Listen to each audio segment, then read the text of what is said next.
Hello student, स्वागत है आपका आज की इस वीडियो में।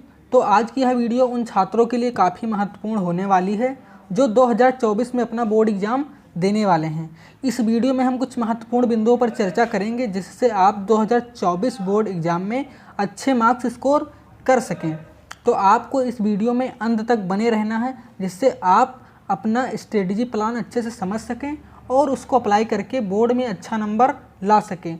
तो बिना किसी देरी के इस वीडियो को शुरू करते हैं और एक एक पॉइंट को अच्छे से समझते हुए आगे बढ़ते हैं।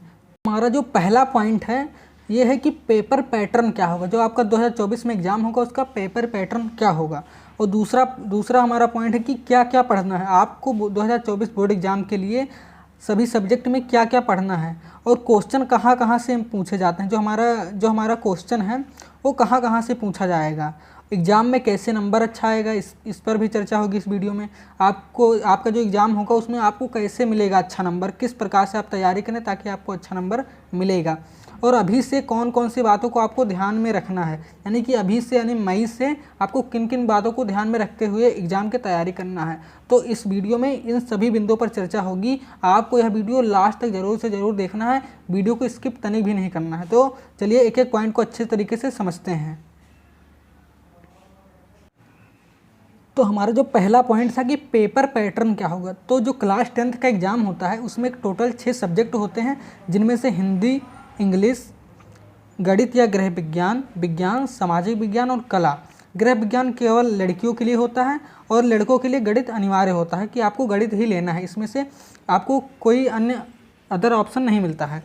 तो जो आपका एग्ज़ाम होगा वो 70 नंबर का होगा। जो आपका बोर्ड एग्ज़ाम होगा वो टोटल 70 नंबर से सभी सब्जेक्ट 70 नंबर के आपके होंगे बोर्ड एग्ज़ाम। चाहे मतलब कि हिंदी हो, चाहे इंग्लिश हो, चाहे गणित हो, चाहे ये हमारा विज्ञान हो, चाहे सामाजिक विज्ञान हो, चाहे कला हो, 70 नंबर का आपका बोर्ड एग्ज़ाम होगा। और 30 नंबर आपको प्री बोर्ड के रूप में आपके कॉलेज या स्कूल से मिलेगा। आप जिस भी स्कूल में पढ़ रहे होंगे वहाँ से 30 नंबर का आपका प्री बोर्ड होगा। 30 नंबर का आपका प्री बोर्ड होगा, उसमें से आपको जितना नंबर मिल सके 28, 29, 27, 25 आपको 30 नंबर तक मिलेगा। तो टोटल हमारा 100 नंबर का हो जाता है प्रत्येक सब्जेक्ट, तो आपको समझ लेना है।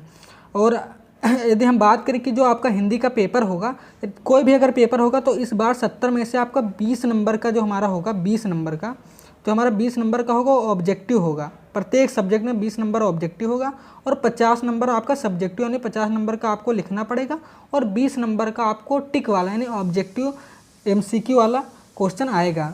तो आपको इसमें से केवल 4 ऑप्शन दिए रहेंगे, आपको कोई एक सही होगा, उसमें आपको टिक लगाना पड़ेगा, गोला भरना पड़ेगा आपको। और 50 नंबर को आपको लिखना पड़ेगा, यानी सभी सब्जेक्ट में, चाहे वो हिंदी हो, चाहे इंग्लिश हो, गणित हो या विज्ञान हो या सामाजिक विज्ञान हो। और कला में आपको ड्राइविंग बनाना पड़ेगा। तो आपको ये बात को ध्यान में रखना है। फिर पढ़ते हैं एक एक सब्जेक्ट को हम यहाँ पर देखेंगे, चाहे एक पहले हिंदी देखेंगे फिर इंग्लिश देखेंगे। ऐसे ही आपको 6 सब्जेक्ट के बारे में बताएंगे कहाँ कहाँ से क्वेश्चन पूछे जाते हैं और कौन से टॉपिक बहुत ज़्यादा महत्वपूर्ण है। तो आपको वीडियो में बने रहना है। तो चलिए देखते हैं हिंदी में कहाँ से क्वेश्चन पूछा जाता है।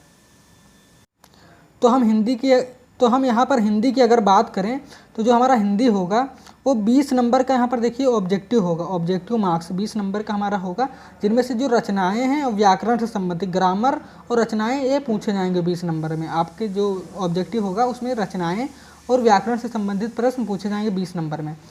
और यहाँ पर जो हमारा 50 नंबर का जो हमारा सब्जेक्टिव होगा यानी लिखित होगा, उनमें से एक आपको गद्यांश मिलेगा और एक आपको पद्यांश मिलेगा। यानी एक आपको गद्य से मिलेगा, एक पद्य से 6 नंबर का आपको दिया रहेगा, उसकी आपको व्याख्या करनी पड़ेगी। उसका आपको प्रसंग, संदर्भ और व्याख्या तीनों करनी पड़ेगी। 6 नंबर का रहेगा, दोनों से एक आएगा, यानी दो आएंगे, 2 यहाँ से आएंगे और 2 यहाँ से आएंगे, आपको एक करना रहेगा। फिर बात करते हैं जीवन परिचय की। एक जीवन परिचय पूछेगा, एक जीवन परिचय लेखक का पूछेगा और एक कवि का पूछेगा। यानी लेखक और कवि के आपको दोनों को तैयार करके जाना है। यानी 3 जीवन परिचय दिया रहेगा, 3 जीवन परिचय 3 लेखकों का रहेगा, 3 कवि का रहेगा। उनमें से आपको एक करना रहेगा, एक लेखक का करना रहेगा और एक कवि का करना रहेगा। तो आपको कोई अच्छी तरीके से 2 तैयार कर लेना है, आपको एक आसानी से एग्ज़ाम में मिलेगा। तो मैं आपको आगे की वीडियो में बताऊँगा कौन कौन से जीवन परिचय महत्वपूर्ण हैं। तो हमारा ये हो गया, ये हमारा गद्यांश हो गया, पद्यांश हो गया और यहाँ पर जीवन परिचय हो गया। अब बात करते हैं संस्कृत में कहाँ से पूछा जाता है। तो संस्कृत में यहाँ पर 2 अनुवाद दिया रहेगा, यानी दो आपको एक गद्य से संस्कृत में अनुवाद रहेगा, एक पद्य से अनुवाद रहेगा। आपको संस्कृत में वो दिया रहेगा, आपको उसका हिंदी में कन्वर्ट करना है, आपको उसको हिंदी में अनुवाद करना है संस्कृत वाला। 5-5 नंबर का रहेगा, आपको उसका संदर्भ लिखना है और फिर उसका अनुवाद कर देना है। फिर आपको एक कंठस्थ श्लोक, आपको कोई भी एक श्लोक याद कर लेना है अच्छे तरीके से 2 लाइन का, जो उस एग्ज़ाम पेपर में ना आया हो, यानी जो आप एग्ज़ाम पेपर होगा वहाँ पर जो पेपर मिलेगा उसमें ना हो, उसके अलावा आपको दूसरा लिखना है जो उसमें है, उससे यदि उसमें जो आप याद करके गए हैं यदि वही उसमें आ गया तो आपको उसी को नहीं लिखना है, कोई दूसरा लिखना है, ना फिर आपको कोई भी नंबर नहीं प्राप्त होगा। तो यहाँ से एक श्लोक याद कर लेना है। फिर 2 प्रश्न संस्कृत में दिए रहेंगे, काफ़ी सरल प्रश्न आते हैं संस्कृत में, 2 प्रश्न दिए रहेंगे, आपको उसका संस्कृत में ही उत्तर देना पड़ेगा, यानी 4 नंबर का आपको ये हो गया, यानी 10, 2, 12, 4, 16 नंबर का आपका संस्कृत में पूछा जाएगा। फिर 10 नंबर का यहाँ पर जीवन परिचय 26, और फिर 12 नंबर का हमारा गद्यांश और पद्यांश, यानी 28 और 10 38 नंबर का हमारा ये हो गया। फिर एक निबंध पूछेगा, टोटल 5 निबंध दिया रहेगा, उसमें से आपको एक निबंध करना रहेगा, एक निबंध रहेगा और एक खंड काव्य रहेगा। यहाँ पर देख लीजिए, एक खंड काव्य रहेगा जो कि आप जिस भी ज़िले से हैं वहाँ पर आपको पता होगा, उस खंड काव्य को आपको अच्छे से तरीके से तैयार कर लेना है। यानी यहाँ पर 38 और 3 41 और 9 50 नंबर का आपको यहाँ पर देख लीजिए लिखित हो गया, और 20 नंबर का आपका ऑब्जेक्टिव आ गया। तो कुछ इस प्रकार से हिंदी का पेपर आपका आएगा और इसी प्रकार से आपको अच्छे तरीके से तैयार कर लेना है। अब बात करते हैं इंग्लिश में। इंग्लिश में कहाँ से प्रश्न पूछा जाता है? तो इंग्लिश में हमारा 4 प्रकार से प्रश्न पूछा जाता है। जो हमारा इंग्लिश है उसमें 4 जगह से, यानी 4 प्रकार से क्वेश्चन पूछे जाते हैं। एक रीडिंग से, दूसरा राइटिंग स्किल से, तीसरा ग्रामर से और चौथा हमारा लिटरेचर से। जो हमारा लिटरेचर है वहाँ से क्वेश्चन पूछा जाता है, यानी 4 जगह से हमारा क्वेश्चन पूछा जाता है इंग्लिश में। अब रीडिंग में कहाँ से क्वेश्चन पूछा जाता है? तो रीडिंग में हमारा 3 MCQ रहेगा और एक पैसेज रहेगा, यानी MCQ हमारा इंग्लिश में भी हमारा 20 नंबर का MCQ रहेगा, यानी ऑब्जेक्टिव क्वेश्चन, और 70 नंबर का यहाँ पर लिखित रहेगा। जो हमारा 70 नंबर का सब्जेक्टिव रहेगा और लिखित में रहेगा, 20 नंबर का ऑब्जेक्टिव रहेगा। तो यहाँ पर 3 क्वेश्चन हमारा MCQ रहेंगे और एक पैसेज दे दिया जाएगा, यानी एक पैसेज रहेगा, उसी में से आपको आंसर को ढूंढ कर लिखना पड़ेगा। एक पैसेज रहेगा, उसमें से आपको आंसर को निकाल कर लिखना पड़ेगा। क्वेश्चन नीचे रहेंगे पैसेज के, उन क्वेश्चनों को उसी पैसेज में आंसर रहेगा, उससे निकाल कर आपको लिखना पड़ेगा। तो ये हमारा हो गया रीडिंग। अब बात करते हैं राइटिंग स्किल की, कि राइटिंग स्किल में कहाँ से प्रश्न पूछा जाता है।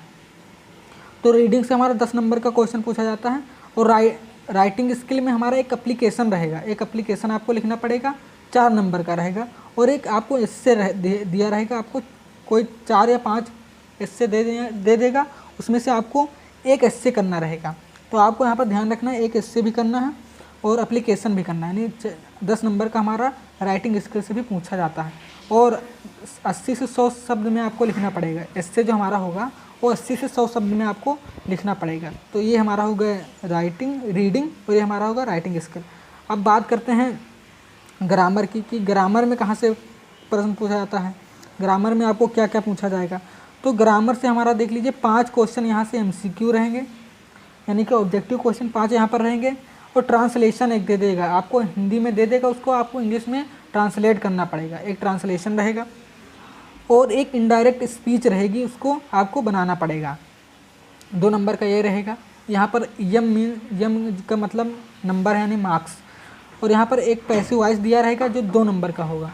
पैसिव वॉइस भी हमारा 2 नंबर का होगा, और एक पंचुएशन 2 नंबर का होगा। यानी कि ग्रामर से 5, 4, 9, 2, 11, 2, 13, 15 नंबर का हमारा ग्रामर पूछा जाएगा। तो आपको ध्यान में रखना है, ग्रामर से इन प्रश्नों को अच्छे तरीके से, इन टॉपिक को अच्छे तरीके से तैयार कर लेना है। और फिर बात करते हैं लिटरेचर में क्या क्या पूछेगा।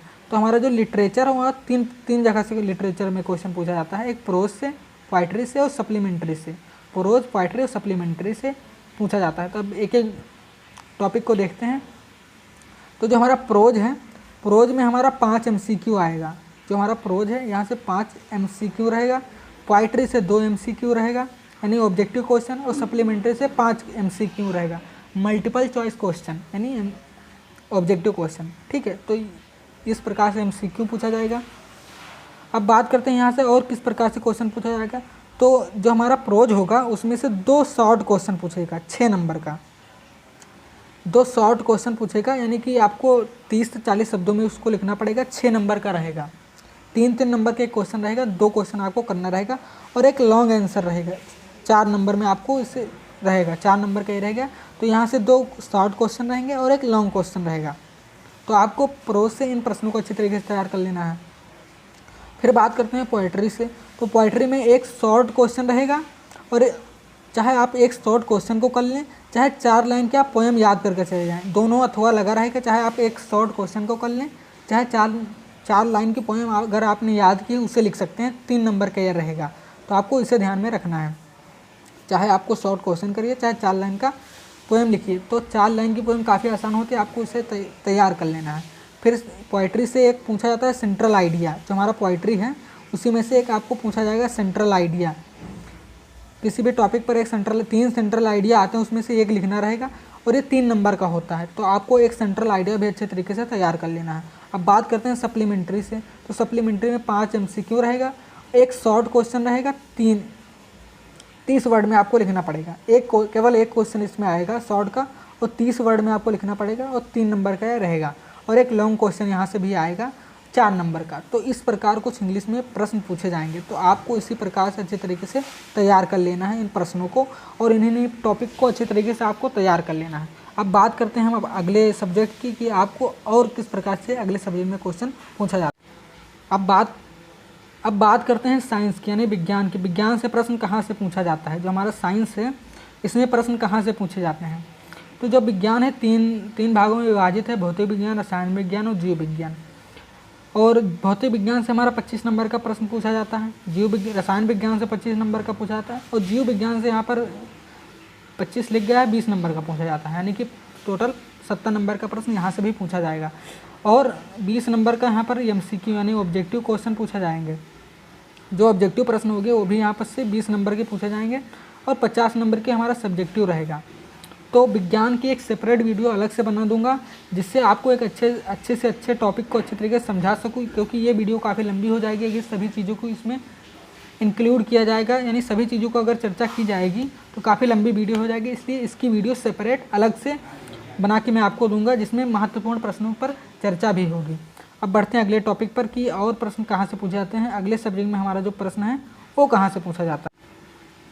अब बात करते हैं सामाजिक विज्ञान की कि सामाजिक विज्ञान में कहाँ से प्रश्न पूछे जाते हैं। जो हमारा सामाजिक विज्ञान है इसमें कहाँ से प्रश्न पूछे जाते हैं। तो हमारा जो सामाजिक विज्ञान है 4 भागों में इसे विभाजित किया गया है। इसमें इतिहास, भूगोल, नागरिक शास्त्र और अर्थशास्त्र, हिस्ट्री, जियोग्राफी, पॉलिटी और इकोनॉमी। यहाँ पर चारों सब्जेक्ट में विभाजित किया गया है और 20 नंबर का हमारा इतिहास पूछा जाता है। जो हमारा हिस्ट्री 20 नंबर का, 20 नंबर का भूगोल पूछा जाता है, 15 नंबर का नागरिक शास्त्र पूछा जाता है, 15 नंबर का अर्थशास्त्र पूछा। कभी कभी कोई किसी सब्जेक्ट में ज़्यादा पूछ लिया जाता है, कभी कभी किसी में कम पूछ लिया जाता है। तो एग्जामिनर के ऊपर डिसाइड है कि किस टॉपिक से कौन प्रश्न ज़्यादा पूछ सकता है, कभी कम पूछ सकता है। तो इसमें भी हमारा वही 20 नंबर का ऑब्जेक्टिव प्रश्न होगा और 50 नंबर का, यहाँ पर 40 नंबर का हमारा सब्जेक्टिव होगा यानी 60 नंबर और 10 नंबर का इसमें आपको मैप मिलेगा, यानी मैप आपको भरना रहेगा। तो हमारा ये सामाजिक विज्ञान होगा 20 नंबर का ऑब्जेक्टिव, 40 नंबर का सब्जेक्टिव और 10 नंबर का मैप, यानी टोटल 70 नंबर का इस प्रकार से पूछा जाएगा। इतिहास, भूगोल और नागरिक शास्त्र हमारा मैप देखने को मिलेगा। तो इसकी भी वीडियो एक अलग से बनाऊंगा जिसमें महत्वपूर्ण प्रश्नों की चर्चा होगी, क्योंकि यह वीडियो काफ़ी ज़्यादा लंबी हो जाएगी अगर सभी पॉइंट को इसमें देखा जाएगा। तो चलिए अगले सब्जेक्ट की अब बात करते हैं। अब बात करते हैं यहाँ पर गणित की। गणित में अभी आपको केवल प्रैक्टिस करनी है, जो भी आप पढ़ें उसको अच्छे तरीके से आपको प्रैक्टिस करना है, क्योंकि अगर आप प्रैक्टिस नहीं करेंगे तो गणित एक ऐसा सब्जेक्ट है जिसमें क्वेश्चन ज़्यादा रिपीट नहीं होते हैं। अगर आप किसी भी टॉपिक को अच्छे तरीके से समझें तभी उस क्वेश्चन को आप कर पाएंगे, यदि नहीं समझे हैं तो अच्छे से नहीं कर पाएंगे। तो आपको अभी गणित को अच्छे तरीके से प्रैक्टिस करनी है, जो भी आप पढ़ें उसे अच्छे तरीके से लगाना है, उसके एग्जाम्पल को लगाना है, उसे अच्छे तरीके से समझना है और अच्छे से प्रैक्टिस बार बार करना है, क्योंकि जितना आप प्रैक्टिस करेंगे गणित आपकी उतनी ही मजबूत होगी, क्योंकि गणित केवल प्रैक्टिस मांगती है। अगर आप प्रैक्टिस करेंगे तभी आपका गणित मजबूत हो सकता है। तो आपको अभी गणित में केवल प्रैक्टिस करनी है, अच्छे तरीके से आपको समझना है, फार्मूला अच्छे तरीके से याद करना है। तो अभी आपको केवल और केवल गणित में प्रैक्टिस करनी है। अब बात करते हैं अगले सब्जेक्ट की। तो जो हमारा अगला सब्जेक्ट है वो हमारा कला यानी आर्ट। अगला सब्जेक्ट हमारा है वो कला है। तो कला में भी हमारा 20 नंबर का ऑब्जेक्टिव प्रश्न पूछा जाएगा। जो हमारा कला है उसमें भी 20 नंबर का ऑब्जेक्टिव पूछा जाएगा और 50 नंबर का यहाँ पर सब्जेक्टिव, यानी 50 नंबर का आपको कला बनाना पड़ेगा। तो 50 नंबर में आपको क्या क्या बनाना पड़ेगा इसकी बात करते हैं। तो हमारा एक प्रश्न आता है, मतलब कि इसमें आपको रंगना पड़ेगा अच्छी तरीके से, और एक आपको केवल पेंसिल से बनाना पड़ेगा। तो जो हमारा रंगने वाला आता है, इसमें आपको प्राकृतिक चित्रण करिए या आलेखन करिए या प्रावैधिक कला करिए। प्रावैधिक कला यानी कि ये न्यूमेरिकल है, और प्राकृतिक चित्रण और आलेखन ये हमारा बनाना पड़ेगा। यानी प्राकृतिक चित्रण आप बनाकर अच्छे तरीके से रंग दीजिए, चाहे आलेखन बना दीजिए। और प्रावैधिक कला काफ़ी टफ होती है, इसे अगर आपने अच्छे तरीके से प्रैक्टिस किया है तभी आप कर सकते हैं। तो आपको इसमें से तीनों में से कोई एक करना रहेगा, चाहे आप प्राकृतिक चित्रण कीजिए, चाहे आलेखन करिए, चाहे प्रावैधिक कला करिए। और स्मृति चित्रण में आपको पेंसिल से बनाना पड़ेगा, तो आपको अच्छे तरीके से पेंसिल से बनाना भी सीख लेना है। और किन किन चित्रों को बनाना है वो भी मैं आगे बताऊंगा कि आपको किन किन चित्रों को अच्छे तरीके से बनाना सीख लेना है। तो 20 नंबर के यहाँ पर ऑब्जेक्टिव पूछेगा, और 50 नंबर में आपको यहाँ पर सब्जेक्टिव यानी कि आपको चित्रण बनाना पड़ेगा। तो अब बात करते हैं कि कला में आपको क्या क्या करना है। तो कला जो हमारा है, इसमें आपको एक रेफरेंस बुक ले लेना है। कोई भी मार्केट में रेफरेंस बुक मिलेगी, आपको उसे ले लेना है, क्योंकि 20 नंबर का जो हमारा ऑब्जेक्टिव प्रश्न आता है, क्वेश्चन आते हैं, वो आप उन रेफरेंस बुक से अच्छे तरीके से उसे तैयार कर सकते हैं। और बात करते हैं ऑब्जेक्टिव क्वेश्चन के अलावा आप क्या करना है। तो आपको कमल गुलाब को अच्छे तरीके से, यानी ये दो फूल कमल गुलाब या आप सूरजमुखी को अच्छे तरीके से आलेखन में बनाकर प्रैक्टिस कर लें, और अच्छे तरीके से उसे रंगने की भी प्रैक्टिस कर लें, ताकि आपको एग्जाम में अच्छा नंबर कला में प्राप्त हो सके। क्योंकि अगर आप अच्छे तरीके से कला में प्रैक्टिस करे रहेंगे तो आपको एग्जाम में 70 में से 65 से 68 नंबर प्राप्त होंगे। अगर आप नहीं बना पाएंगे तो आपको वही एवरेज नंबर यानी कि 40 से 45 नंबर ही प्राप्त होंगे। तो आपको अच्छे तरीके से प्रैक्टिस कर लेनी है, क्योंकि कला में बहुत अच्छा नंबर मिलता है। तो आपको कमल बना लीजिए या गुलाब बना लीजिए या सूरजमुखी, यानी कि तीनों की प्रैक्टिस आपको कर लेनी है। और यदि आप इन तीनों को नहीं बनाना चाहते हैं तो आपको प्राकृतिक चित्रण बना लेना है, कोई एक प्राकृतिक चित्रण आपको बना लेना है। अब बात करते हैं कि आपको ये जो रहेगा इससे आपको रंगना पड़ेगा, आलेखन में आपको रंगना पड़ेगा। वो जो अब पेंसिल से जो बनाना पड़ेगा स्मृति चित्रण को, उसमें छाता, आम, अमरूद, लौकी, बैट बॉल, इन सब की प्रैक्टिस आपको अच्छे तरीके से कर लेनी है। तो कला में आपको इस प्रकार से अच्छे से प्रैक्टिस कर लेनी है। अब बात करते हैं कि आपको बोर्ड एग्जाम में किन किन बातों को अभी से ध्यान में रखना है, ताकि आप अच्छे से अच्छे नंबर पा सकें, एग्जाम में आप अच्छे से अच्छे नंबर पा सकें। कौन कौन सी बातों को आपको ध्यान में रखना है। तो सबसे पहले जो आपकी बात है कि आपको राइटिंग अच्छी तरीके से, अपनी राइटिंग को अच्छे तरीके से बनाना है। यानी आपकी अगर राइटिंग अच्छी नहीं है तो आपको उसे सुधार लेना है, अच्छे से सुधार लेना है। तो अगर आपकी राइटिंग अच्छी होगी तभी आप बोर्ड में 90+ नंबर पा सकते हैं। आप कितना जानते हैं मायने नहीं रखता, अगर आप अच्छे तरीके से लिख नहीं सकते हैं, आपकी राइटिंग अच्छी नहीं है, तो आप बोर्ड में 90+ नहीं पा सकते हैं। चाहे जितना अच्छा कंटेंट आप जानते हो, चाहे जितने अच्छे से तरीके से आपने पढ़ा हो, नहीं पा सकते हैं। क्योंकि राइटिंग का बहुत महत्व होता है। यूपी बोर्ड एग्जाम में राइटिंग का बहुत ज़्यादा महत्व होता है। जिस छात्र की राइटिंग अच्छी होती है वो अच्छा नंबर पाता ही पाता है, बोर्ड एग्जाम में उसे अच्छा नंबर देता ही देता है। तो आपको सबसे पहला काम क्या करना है कि आपको अपनी राइटिंग को अच्छी तरीके से सही कर लेनी है, अच्छी तरीके से 12 प्रैक्टिस करना है और अच्छी तरीके से उसे सही कर लेनी है। अगर राइटिंग अच्छी होगी तो आप ऑटोमेटिक अच्छा नंबर पाएंगे, और अगर कंटेंट अच्छा होगा तो और ही अच्छा नंबर पाएंगे। यानी कि राइटिंग प्लस कंटेंट दोनों को अगर आप मिला देंगे, राइटिंग प्लस कंटेंट दोनों मिला देंगे तो आपका नंबर बहुत ही ज़्यादा अच्छा आएगा। तो सबसे पहली बात आपको राइटिंग को अच्छी तरीके से सुधार लेनी है। अब बात करते हैं दूसरी बात है कि अगर आप आंसर लिखते समय जब आप आंसर लिखते हैं तो उसमें ज़्यादा काट पीट ना करिए। यानी जब आप आंसर लिखें तो उसमें ज़्यादा काट पीट ना करिए। अगर आप बार बार आपसे गलती हो रही है तो आपको उन गलतियों को अभी से सुधार लेना है, क्योंकि अभी आपके पास समय है। यदि आप अभी से उन गलतियों को सुधार लेंगे तो आने वाले समय में वो गलतियाँ सुधर जाएंगी। तो आपको उन गलतियों को सुधार लेना है। आंसर लिखते समय आपको ज़्यादा काट पीट नहीं करना है, शब्दों की ज़्यादा गलती नहीं करनी है, जो आपकी व्याकरण त्रुटि हो जाती है उसे नहीं करनी है। अब बात करते हैं तीसरी कि आपको क्या ध्यान रखना है। जब आप अपना आंसर लिखें तो शब्दों के बीच उचित दूरी, जब आप आंसर लिखें तो शब्दों के बीच उचित दूरी रखें। यानी ना ज़्यादा कम दूरी हो ना ज़्यादा हो। कभी कभी छात्र ज़्यादा दूरी मतलब जब आंसर लिखते हैं तो कॉपी भरने के चक्कर में शब्दों के बीच बहुत ज़्यादा दूरी कर देते हैं।